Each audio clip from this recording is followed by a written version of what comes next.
नमस्कार, मैं हूं नरेश राघानी और आप देख रहे हैं horizon news. Bharatiya Janata party ने बुलाई प्रेस वार्ता। भारतीय जनता पार्टी के शहर अध्यक्ष प्रियशील हाड़ा ने पत्रकारों से की वार्ता। कोरोना को लेकर बढ़ती जा रही लापरवाही पर की बातचीत।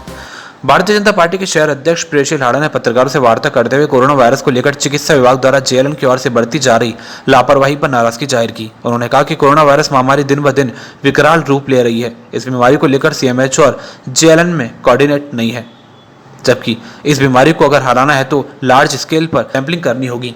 अजमेर में सैंपल की जांच करने के लिए 5 मशीन आ चुकी है, जिनकी क्षमता रोजाना 4000 सैंपल की है, लेकिन इसके बावजूद रोजाना 100-150 सैंपलिंग की जा रही है। उन्होंने कहा कि रोजाना 500 लोगों की जांच की जानी चाहिए ताकि हमें पता चल सके कि कितने लोग इस बीमारी से ग्रसित हो रहे हैं। शहर अध्यक्ष हाड़ा ने कहा कि अजमेर में फंसे हुए प्रवासी मजदूरों के लिए ई मित्र पर सैकड़ों मजदूरों ने रजिस्ट्रेशन करवाया, लेकिन जिला प्रशासन की ओर से आज तक इनके पास जारी नहीं किए गए।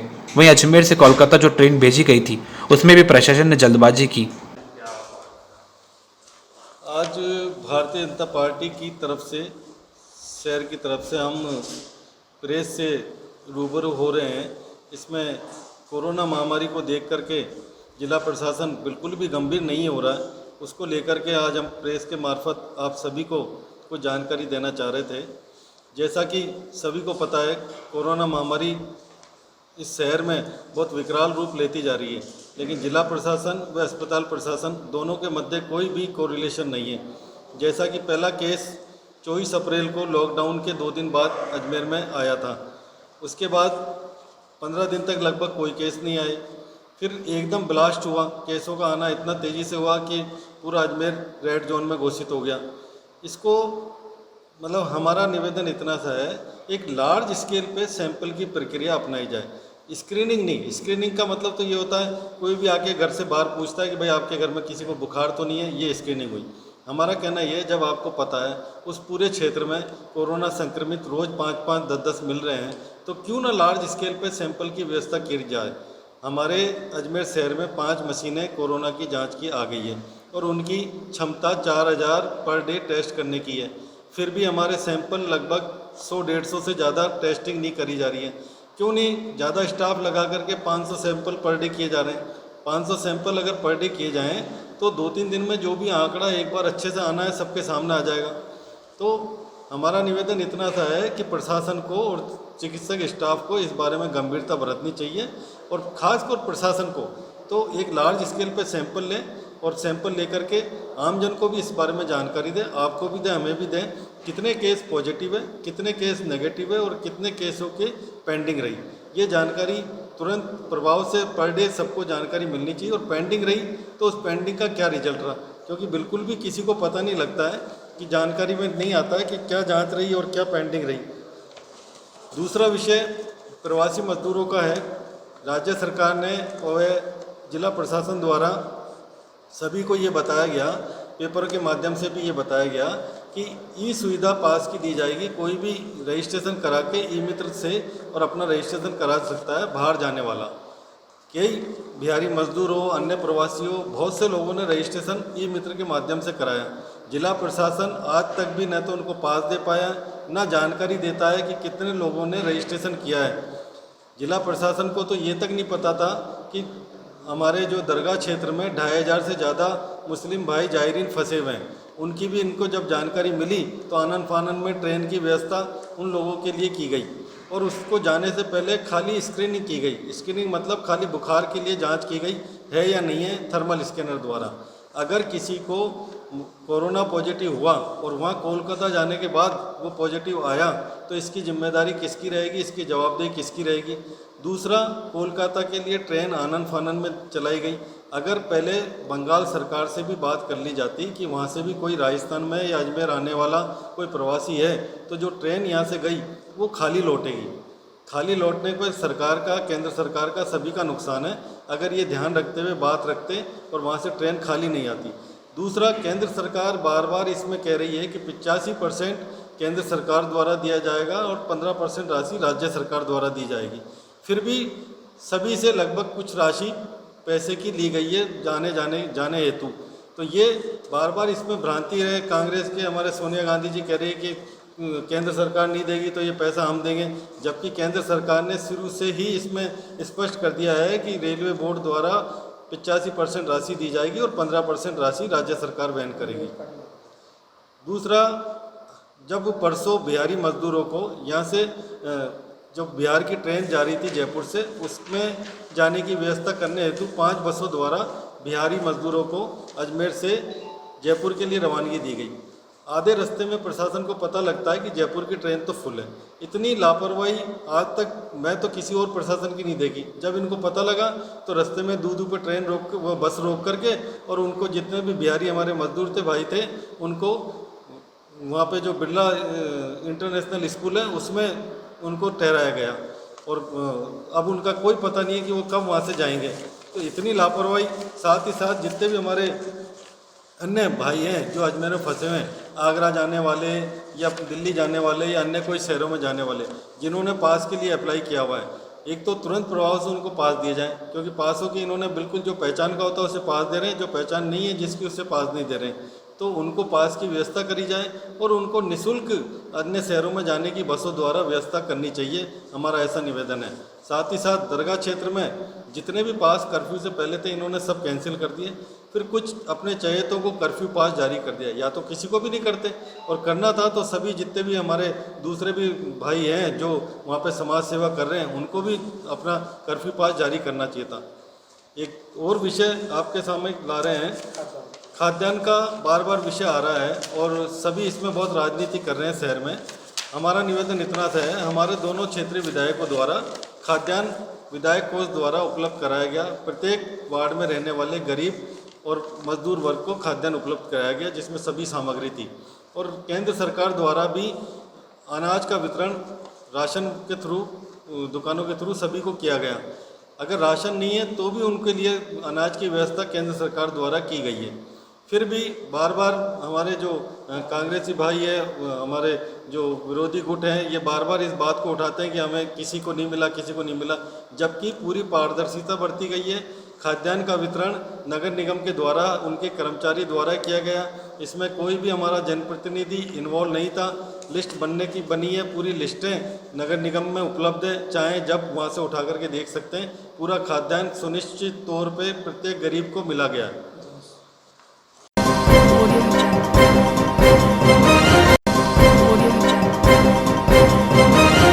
अजमेर में कोरोना से तीसरी मृत्यु, प्रशासन द्वारा करवाया गया अंतिम संस्कार। मृतक का पुत्र भी शमशान घाट के बाहर रहा उपस्थित। और इस वक्त की अजमेर से एक और दुखद खबर सामने आ रही है। कोरोना के चलते अजमेर में तीसरी मृत्यु हो गई है। मृतक का नाम चेतन स्वरूप गोयल है। मृतक के पुत्र पंकज गोयल ने बताया कि उनके पिता की तबीयत खराब होने के बाद उन्हें जवाहरलाल नेहरू अस्पताल में भर्ती करवाया गया था, जिनका कल सुबह देहांत हो गया। मृतक की रिपोर्ट भी कोरोना पॉजिटिव आई थी। आज प्रशासन द्वारा उनका अंतिम संस्कार करवाया गया। इस मौके पर शमशान के बाहर मृतक का पुत्र पंकज गोयल भी उपस्थित रहा। हालांकि पंकज को अंदर नहीं जाने दिया गया। पंकज ने भी बताया कि फिलहाल उनकी टेस्टिंग नहीं हुई है। चिकित्सा प्रशासन ने उन्हें पहले अंतिम संस्कार करने के लिए कहा। अब चिकित्सकों की टीम उनके निवास पर पहुंचेगी और उनके पूरे परिवार की टेस्टिंग करेगी। कहाँ के रहने वाले हो आप? क्या नाम था पिताजी का और क्या? सर, मैं होली दड़ा कड़क्का चौक नया बाजार क्षेत्र का रहने वाला हूँ, और जिनकी अभी डेथ हुई है, जिनका अभी आपके सामने जो संस्कार किया गया है, वो मेरे पिताजी है, जिनका नाम चेतन स्वरूप गोयल है, और मेरा नाम पंकज गोयल है। मैं उनका सुपुत्र हूँ, और बाकी आप देख ही चुके हैं अभी जो हुआ है। इनकी कल सुबह JLN अस्पताल में 8 बजे करीब मृत्यु हो गई थी, जिन्हें मंगलवार मतलब एक दिन पहले हमने रात को भर्ती कराया था। नाम बताइए। मेरा नाम पंकज गोयल है। क्या लगता है? मैं इनका पुत्र हूँ, सुपुत्र। आप पापा से मिले? हाँ, कल सुबह तक मैं उनके साथ ही था बिल्कुल। और आपकी टेस्टिंग हो गई क्या? नहीं, अभी तक हमारी कोई टेस्टिंग नहीं हुई है। मेरी आगे बात चल रही है। जैसा कि उन्होंने आगे मेरी जो बात हुई थी, उन्होंने जो गाइडलाइन बताई थी वो यही बताई थी कि पहले ये जो कार्यक्रम है अंतिम संस्कार का वो पूरा होगा, उसके बाद ही आपकी टेस्टिंग का काम किया जाएगा। आपकी मम्मी और भी घर परिवार में उनकी भी टेस्टिंग के लिए बोला क्या? बिल्कुल सर, हम सबको टेस्टिंग के लिए बोला गया है। हम कल से ही होम क्वारंटाइन हो रखे हैं। हम बिल्कुल भी कहीं बाहर नहीं निकले, और बस अभी जो काम था इसके लिए मेरे को आगे से फ़ोन आया था, इसलिए मैं बाहर आया हूँ। बाकी दीदी है मेरी, बड़ी दीदी, और मम्मी जो है वो घर पे ही हैं। और अभी मेरी जैसे कि प्रशासन से बात हुई है, प्रशासन ने कहा है कि पहला आप इम्पोर्टेंट ये काम है, आप पहले ये काम कीजिए, देन फिर हम अगला काम जो टेस्टिंग का है वो करवाते हैं। तो उन्होंने हमें ये भी वो आश्वासन दिया है कि वो हमारे घर पे ही CMHO की टीम को भेजेंगे, और हमारी टेस्टिंग का काम पूरा कर रहे हैं। नाम बताइए। पंकज गोयल। वहीं सीएमएचओ के सोनी के अनुसार अजमेर में मृतक मुस्लिम मोची मोहल्ला तथा होलीदड़ा क्षेत्र से जुड़े हैं, जबकि तीसरा मरीज तूतू के खाजपुरा गांव का होने के कारण उसे अजमेर के रिकॉर्ड पर नहीं रखा गया। इस तरह अस्पताल में 3 मरीजों की मौत हो चुकी है, जबकि अस्पताल के रिकॉर्ड में केवल 2 मौतों को ही दर्शाया गया है। गुरुवार सुबह जारी मेडिकल बुलेटिन के अनुसार अजमेर जिले में कुल 182 पॉजिटिव मरीज सामने आए हैं। इनमें से करीब 100 दरगाह थाना क्षेत्र के मुस्लिम मोची मोहल्ले के तथा 6 ब्यावर उपखंड से जुड़े हैं।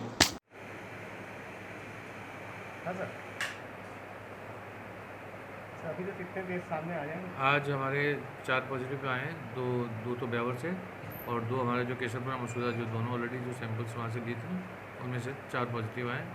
और कल एक अजमेर से जो हमारे होलीदड़ा के थे पेशेंट, उनकी डेथ हुई। वो 65 साल के थे, वो पहले नॉन कोविड में थे, फिर उनकी जाँच की, सैंपल में पॉजिटिव है।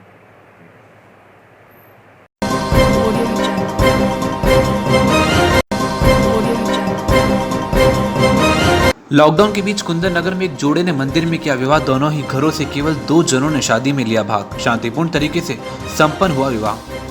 कोरोना महामारी के चलते देशव्यापी लॉकडाउन जारी, ऐसे में किसी को भी किसी प्रकार का कोई आयोजन करने की अनुमति नहीं है। लेकिन फिर भी अगर विवाह से जुड़ा कोई कार्य हो तो प्रशासन से अनुमति लेकर बहुत कम लोगों के साथ विवाह संपन्न करवाया जा सकता है। ऐसी कुछ तस्वीरें आज अजमेर के कुंदन नगर से सामने आई, जहाँ पर एक जोड़े ने मंदिर में विवाह किया और दोनों घरों से केवल 2 जने ही शादी में उपस्थित रहे। पंडित जी के द्वारा शांतिपूर्ण तरीके से विवाह संपन्न करवाया गया, जहाँ पर संजय जसोरिया ने बताया कि आज उन्होंने बिना किसी शोर शराबे के अपनी पत्नी लक्ष्मी से विवाह किया। संजय ने बताया कि वे कुंदन नगर में ही रहते हैं।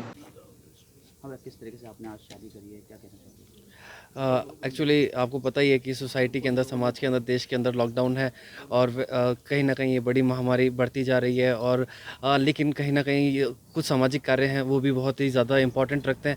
तो हम लोगों ने कहीं ना कहीं ये देखा है कि आज के दिन हम लोग जो कानून और कह सकते हैं जो व्यवस्था है, जो हमारे अजमेर के अंदर जो धाराएं लगी हुई है उसके अंतर्गत हमने एडीएम सिटी से परमिशन लेके और हमारे परिवार और जो हमारी वाइफ है उनके परिवार में मिलकर नॉर्मल तरीके से, बड़े ही सरल तरीके से इस विवाह को संपन्न किया है पंडित जी के द्वारा। 2 लोग आए थे, पूरी आपके द्वारा भी 2 लोगों ने? हाँ, इनके घर से भी 2 लोग आए थे और हमारे घर से भी 2 लोग आए थे और हम लोग ही थे। और बाकी हम लोगों ने ना ही किसी प्रकार के भोजन की व्यवस्था करी, ना ही किसी प्रकार के डीजे साउंड की व्यवस्था की, क्योंकि पहली बात की हम लोग शिक्षित हैं और समाज की तरफ जब देखते हैं तो समाज में सामाजिक कार्य भी होते रहें और कहीं ना कहीं किसी के कारण कोई आम जनता और जो लोग हैं उनको किसी प्रकार का प्रॉब्लम भी नहीं होना चाहिए।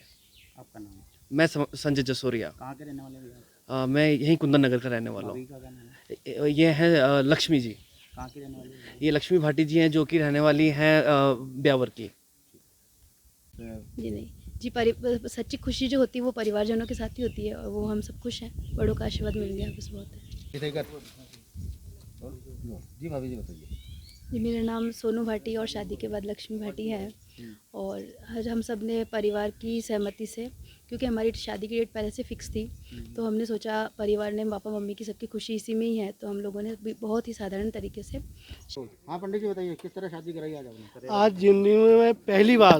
जीवन में पहली बार मैंने ये विवाह कराया लॉकडाउन के अंदर, जिसके अंदर 2 तो कन्या के तरफ से, 2 ही वर राजा की तरफ से, 4 जने को दूरी रख के हमने इसको विवाह को संपन्न कराया और मंगलमय, आनंदमय। और आज जो पूनम है इसके अंदर अबूझ सावा कहा जाता है। ऐसे उस अबूझ सावा में जो विवाह किया जाता है वो जीवन के अंदर बड़ा आनंद होता है, क्योंकि भगवान ने इसको अबूझ बना दिया। जो अबूझ होने के कारण से कोई चीज़ का लेन देन नहीं, भगवान के जल पत्र पुष्प जो भी हाथ में आए वो जिससे ही करा देवे तो भी वह फलदायक होता है। विकास गुरु।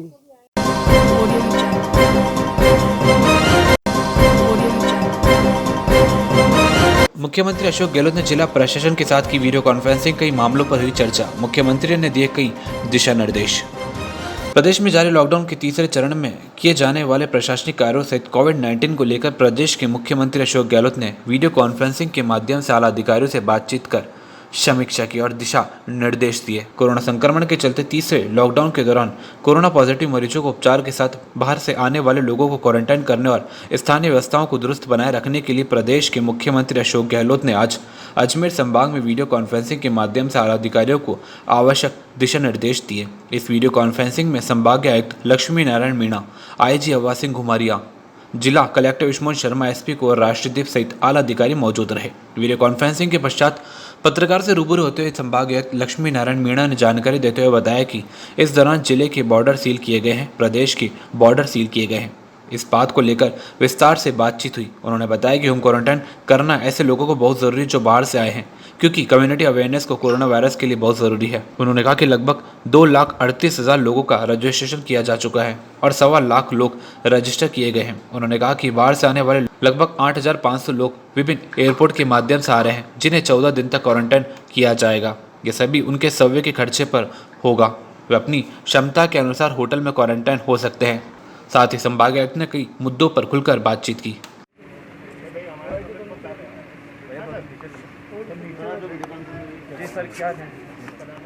आज जो वीडियो कॉन्फ्रेंस का सबसे जो बेसिक और मूल बिंदु था वो था कि जो अभी बॉर्डर सील कर रखी स्टेट की, हमारी जो बॉर्डर है वो सील कर दिए और अब बाहर से कोई उनको लेंगे नहीं।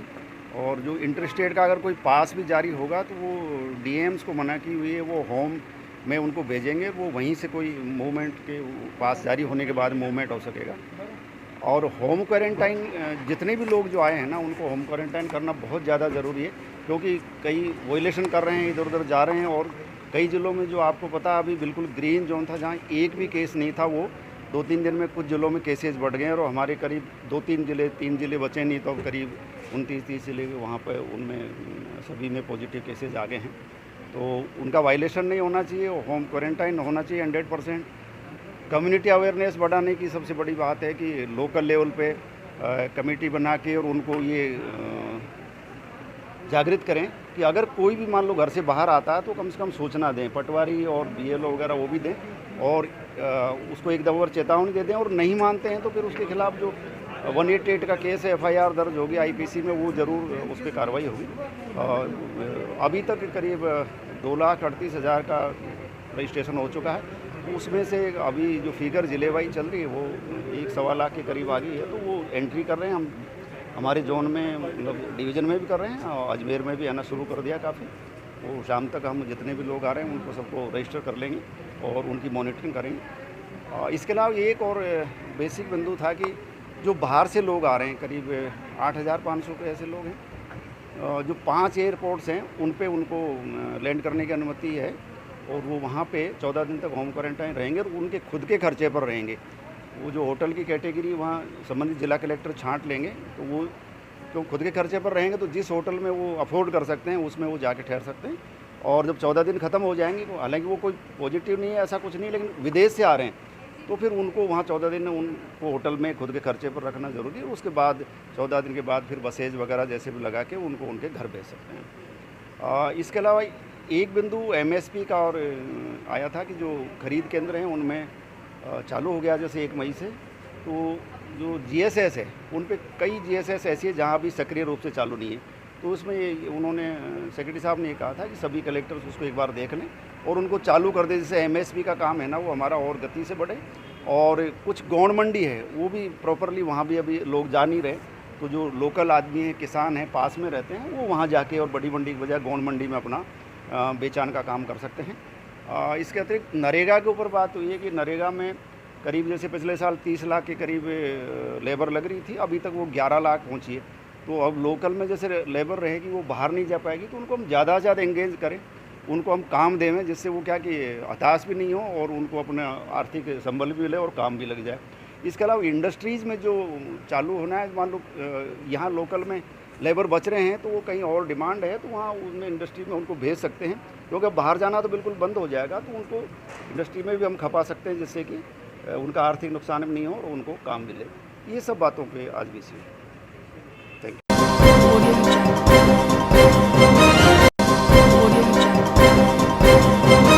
राशन व्यवस्था को लेकर वार्ड 33 में प्रदर्शन, पार्षद के खिलाफ क्षेत्रवासियों ने किया प्रदर्शन। क्षेत्रवासी का आरोप, पार्षद ने कुंडे बुलाकर की हाथापाई।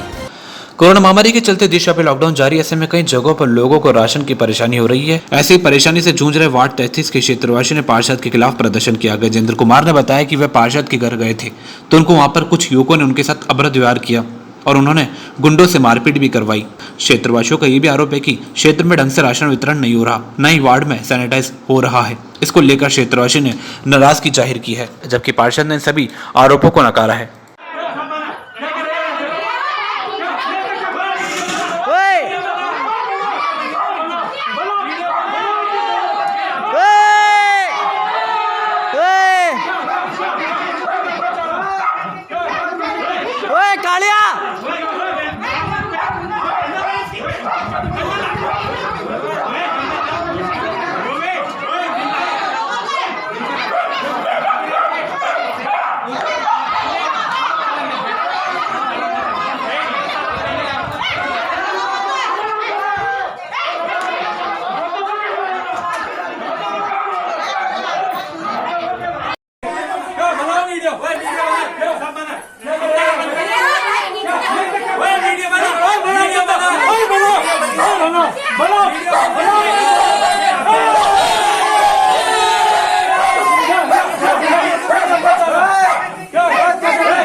आज ये हुआ कि मैं जब रेखा रानी पिंगोलिया हमारे जो पार्षद है उनके घर गया तो उधर जो उनके कोई भी कनीज़ है, उनका नाम है लोकेश, उन्होंने मुझे 2 दिन पहले यहाँ वहाँ घर बुलाया था। तो मैं ना जानने की वजह से आज गया तो उन्होंने बोला मैंने आपको बुलाया नहीं है। फिर वहाँ मैंने उनको बोला कि आपने बुलाया है, फिर भी उन्होंने धिक्कार के बहुत तेज़ी आवाज़ में बोला कि तू यहाँ से निकल जा, नहीं बुलाया मैंने। तो उसके बाद मैं यहाँ आ गई, वो यहाँ आके मेरे घर पर आके बहुत गलत तरीके से अपशब्द बोल के गई है। और मैंने जब उनके घर गया तो उन्होंने आप पता नहीं कौन थे वो बंदे, उन्होंने से बुला के मेरे को पिटवाया। खुद पार्षद होते छते उन्होंने बाहर के किसी गुंडे से पिटवाया मुझको। और यहाँ देखा है कई लोगों ने, गवाह हैं, कईयों ने वीडियो भी बनाई है। तो और मेरी बस्ती वाले जो यहाँ समस्त खड़े हैं उन्होंने मेरे को वहाँ बचाया। और बोलने पर विरोध करा गया, 3-4 जने बड़े हट्टे कट्टे लोगों ने मुझे मारा है। यूँ मारा है क्योंकि मैंने शिकायत करी थी वहाँ, भाई मेरा बीपीएल कार्ड बंद है। तो उन्होंने बुलाया था भाई तुम्हें राशन मिल जाएगा, मैं बीपीएल श्रमिक हूँ।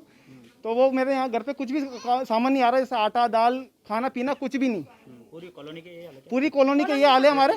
ना यहाँ कोई दवाई देने वाला आता है, ना अभी हमारा मोहल्ला अभी तक सैनिटाइज नहीं हुआ है। इतने समय हो गया है, अभी तक यहाँ कोई ना सरकारी अफसर आके चेक करता है कि यहाँ क्या परेशानी क्या नहीं। सब कच्चे मकान वाले तो है नहीं, चलो मानते हैं, सबके मकान बने हुए हैं, पर सब मजदूर है, डेली मजदूर है। कोई कलर पेंट भी आता है, कोई बीड़ी बनाता है, कोई बेचारा प्रेस में आता है वो मजदूर, यहाँ किसी भी प्रकार की सेवा नहीं आ रही है। आपका नाम बताइए। मेरा नाम गजेंद्र कुमार। तो ऐसे ही चल रहा है या हम डेली के कमाने वाले हैं, खाने वाले हैं या अब वो तो मजदूरी तो है ही नहीं हमारे पास, अब कैसे खाना खाए। अब जो भी कुछ आता है वो कुछ यहाँ तक तो आता नहीं है। पार्षद अपने यानी कि जो खास मोहल्ले में रहती है ना, बस वहाँ तक ही पहुँचा पाती है। या यहाँ की है रेखा पिंगोड़िया या, और प्लस दूसरा यानी कि कोई सहायता के लिए जाता है तो गुंडे लेके यहाँ आके यानी कि मोहल्ले वालों को डराती धमकाती है और यहाँ और बोलती है कि यहाँ खून कच्चर हो जाएंगे। क्या जी अभी यानी कि हमारे बच्चे आके खड़े हुए थे तो उसके साथ एक लोकेश करके रहता है और उसके जो 2-3 भाई भी है क्या, वो यहाँ आके यानी कि उधम धाड़ करके गए और बोले कि यहाँ खून कच्चर हो जाएगा और मेरे ऊपर गाली गलौज करके बेल्ट उतारने लगा। यो बेल्ट निकाल के लेके मेरे को मारने गए। मैं 50 साल के उम्र है, मेरे को मारेगा वो क्या। और लेडीज़ों पे भी यानी कि हावी हो रहे और वो मात्र वो पिंगोड़िया जी ये बोलती है क्या है तुम इतनी बात बोल रहे हो ना तो यहाँ खून कच्चर भी हो जाएगा। रेखा पिंगोड़िया जी। मेरा नाम चंद्र प्रकाश। क्या हुआ था यहाँ पर? कुछ लोग इकट्ठा हुए थे आपके विरोध में, कभी खाना नहीं पहुँच रहा है, आप किसी तरह की सुनवाई नहीं कर रहे उनके खिलाफ? नहीं, आपके पास पहुँचा गया ये मैटर? हाँ हाँ बताएं भैया, ये वार्ड 33 नौनकरण का अत्ता क्षेत्र है और जैसा कि परसों भी मरदुरा न्यूज़, पहली बात तो मैं आपके चैनल के माध्यम से सभी को आमजन को ये बताना चाहूँगी कि मरदुरा न्यूज़ से परसों भी यहाँ पर लोग आए थे और उस महिला की जबरन बाइट लेकर गए हैं वार्ड 34 से और कुछ लोग यहाँ नौनकरण के अत्ते की भी यहाँ पर खाना नहीं मिल रहा है। बाकी हमारे पास उस दिन की भी पिक्स वगैरह सब है और पिक हमने इसलिए नहीं लगा रहा कि अपलोड करेंगे या कहीं भेज रहे हैं, हम सिर्फ हमारे सेफ्टी के लिए कर रखे हैं कि खाना मिल रहा है नहीं। जैसे आज आपने हमसे सवाल कर लिया तो हम आपको कैसे बताएंगे, तो इस चीज़ की सॉल्यूशन के लिए हमने पिक्स रख रखी हैं। फिर मैंने 11 बजे आके उस महिला से भी संपर्क किया तो उन्होंने बोला कि मुझे जबरन बुला लिया। आज चैनल वाले, मैं आपके चैनल के माध्यम से यही सभी चैनल से मैं हम सभी पार्षदों की तरफ से रिक्वेस्ट करती हूँ कि कम से कम अगर आप एक पक्ष की बात रख रहे हैं तो दूसरे पक्ष को भी जरूर सुने। आज मरुद्रा न्यूज़ वाले ने सिर्फ एक ही पक्ष रखा, दूसरा क्यों नहीं रखा। आज जैसा कि आज भी मेरे घर पर गन्नू नाम का व्यक्ति नौनकरण का आता है और ये जो राहुल ने तो खैर अभी किया है, लेकिन मेरे घर पर आकर उसने बदतमीजी करी और मुझे देख लेने की धमकी दी थी। इस चीज़ को लेकर हम उसे समझाने के लिए यहाँ पर आए थे, जिससे कि मेरे साथी वकील साहब लोकेश जी है उससे बात कर रहे थे, लेकिन उसने मारा धाड़ी पर आ गया और इस राशन को लेकर उसने अनिल राशन वाली जी से भी लड़ाई करी थी और उन्हें भी कहा सुनी करके आए थे, जिसको भी हमने शांत किया। हम ये बोल रहे हैं कि आज हम इस कोरोना जैसी भयंकर बीमारी में जब हम हर चीज़ का कार्य कर रहे हैं और लोगों को राशन बांटना, खाना बनाना, खाना बनाकर बांट रहे हैं, तो आज ये चैनल आज हमारा सहयोग करना चाहिए, आज हमारी पक्ष को भी रखना चाहिए, लेकिन हमारे बिना पक्ष रुके मरुद्रा ने अपनी न्यूज़ छाप दी। ऐसा क्यों? आज भी आप आए, उनके ऊपर हाथापाई करी, उन्होंने ये आप पे आरोप लगाया है। आरोप तो कुछ भी लगा सकते हैं, पार्षद है, जनप्रतिनिधि। आरोप लगाया कि आपके जो साथीदार है, लोकेश जी जिनका आप नाम ले रहे हो, उन्होंने और उनके जो साथीदार और भी कोई लोग थे, उन्होंने भी कोई मारपीट करी क्या उनके साथ? नहीं, एक सेकंड हाँ बताएं। ऐसा नहीं है। पहली बात तो यहाँ तो बाद में आए हम, उन्होंने खुद मेरे घर पर आकर इस चीज़ की धमकी दी थी और लोकेश जी को मारने की धमकी दी थी कि हम तुम्हें देख लेंगे। खबरें विस्तार से पढ़ने के लिए लॉगिन करें horizon.in.com। सच के साथ।